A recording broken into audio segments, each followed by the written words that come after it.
igisubizo k'amakuru ari meza bakeya kandi niyo umuntu arebye abona asa n'umuntu ufite akababaro agahinda kenshi ubiterwa n'iki kugira ngo byabura se ntabwo byabura ntabwo nabasha no kubisobanura bitewe n'iki se kuko rero uko mbona gutya birababaje uzi kuvuka mu bana 8 wajya kubona ukisanga uhagaze wenyine none ikindi kintu kibabaje ababyeyi bawe bakagenda utabazi shamana numva mbese ku mutima wawe aba byarandenze ntabwo nzi nanjye ubwanjye ntabwo nzi igisobanuro cyanjye nibona gutya none nkagira n'imiryango akaba ariyo nasigaranye ntabwo yigeze inyitaho ntiyigeze igira gute mbese Imana ni ibibazo mbese bindemereye cyane ko numva bibabaje birababaje ariko nakundi ukuntu byagenda Imana yo mu ijuru niyo izi ukuntu umuntu akwiye kubaho ubushite uvuga ko mu ijambo rimwe mama wawe ntabwo umuzi papa wawe ntabwo umuzi barumuna bawe basaza bawe nta n'umwe nzi pe wese iyo ukurikiranye amakuru ya kera habaye wumva barabashije kuba babishwe n'iki habaye iki kugira ngo ubashe kuyisanga muri ubwo buzima ababyeyi banjye ko mbona uko bapfuye mfite imyaka 2 sahize nakuze nazi ngo bagiye mu buhe buryo sinigeze mbashingura sinigeze ngira gute n'imiryango mbasha kuyibaza ntibasha kunsobanurira ubwo rero mo hagati aho ngaho ngiye nabuze mbese icyerekezo naba ndimo ndumva ngo mfite basaza banjye hanze mu Bugande Tanzania ariko mw'ibyo byose nta n'umwe nzi numva ngo mama bamwitaga Agnes Mukaruvugo papa bamwita Jonas nzamwita mbyumva gutyo ariko isuka yabo nayo nzi mbese ubwo rero ni ibintu bibabaje biteye agahinda ariko gusa ntago ari njye ngenyine ku isi gusa abantu bameze nkanjye bajye babasha kwihangana ko mbese nkurikije ubuzima wabayemo ukuri ukumva ikintu wenda nshobora gutekereza ntabwo nzi niba ari gutekereza wenda yawe no kukunganira tukumva niba dushobora gukuramo igisubizo kumva ko wenda abasaza bawe bari hanze nabo muvuka n'abandi wanyu nabo nta kuntu wenda n'uwaje kugufasha tukabijyaho inama tugatekereza nta kuntu twazajya gushakisha abasaza bawe wenda urugero umuntu agatangira atanga n'amakuru kuri radiyo kuri televiziyo ahantu aho ngaho nyine kugira ngo tuzabashe kureba yuko wenda bazabasha kuboneka kubona umuryango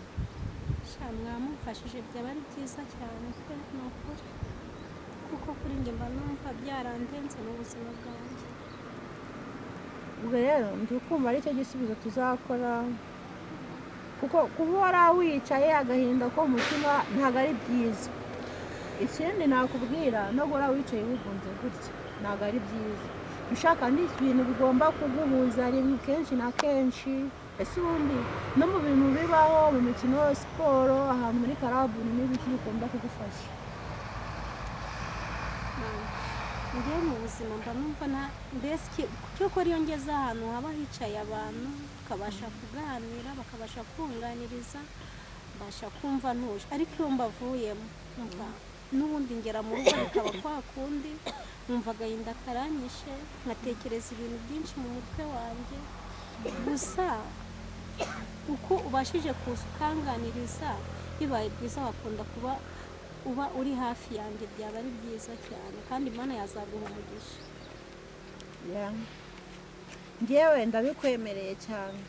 turakoze kenshi na kenshi wenda njya mu kazi nyuma ya saa 11:30 mba ndi mu rugo tuza nkunda kuza kukureba tubashe kuganira kenshi ariko no mu buzima busanzwe icyo ushobora kuba wabura mu bitekerezo cyangwa se mu rugo mu buzima busanzwe wajya unyegera ukambwira niba ukuntu ushobora kuza ngufasha mu buzima busanzwe mu bintu bikeya umuntu yaba afite nta kindi kintu kiba kibabaje rero, ngiyo ikintu kimbabaza cyane buriya, kugira ngo ubaye uri umukobwa ukavuga ati ngiye gushaka umugabo, ukagira ngo byibuze amarira ugiye kuyakira, washaka n'umugabo ntakakubera uko akakubera ikigeragezo. nk'ubu umugabo dufitanye tubyaranye abana 3, tubyaranye Hirwa Jean Claude, tubyarana Mutesi Francine, tubyarana Hirwa Wayo Shanze. Ariko nkubwije ukuri yarantaye, yagiye i Kigali, niba yarazanye abandi bagore, niba byaragenze gute ntago mbizi. Ubwo ibyo byose nabyo bikabasha guhuza n'ibibazo mfite, mbese mwumva muri ngewe, mbese ubuzima bwanjye mwumva nanjye ndaburambiwe. ariko buriya akantu uvuze nko k'umugabo ko ntabwo gakwiye kuguhangayikisha cyane. uzi impamvu se? birashoboka ko ushobora gukunda umuntu, wamara kumukunda bikaba ngombwa ko ava mu buzima bwawe akagenda. iyo avuye mu buzima bwawe akagenda, ikintu ukora cya mbere ni ukwiyakira. iyo urangije kwiyakira urifata ugakomera ugashikama. kandi hari agakuru najya nkunda kumva gatonya cyane, yavuga ngo umuntu umwe gusa wakundaga nava mu buzima bwawe akagenda, ntukababazwe n'uko agiye, ahubwo uzishimira iyo ntsinzi, kuko hariho byinshi Imana ibigukijije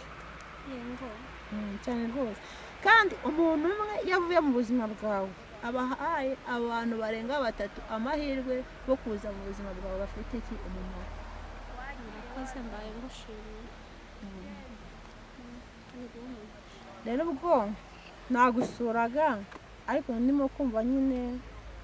nabo baranagenda mu kazi, nacyaye kare nuko nari mvuze reka nze banze kukunyuraho mbashe kureba uko werewe. Sawa, urakoze, nta kibazo. Bye.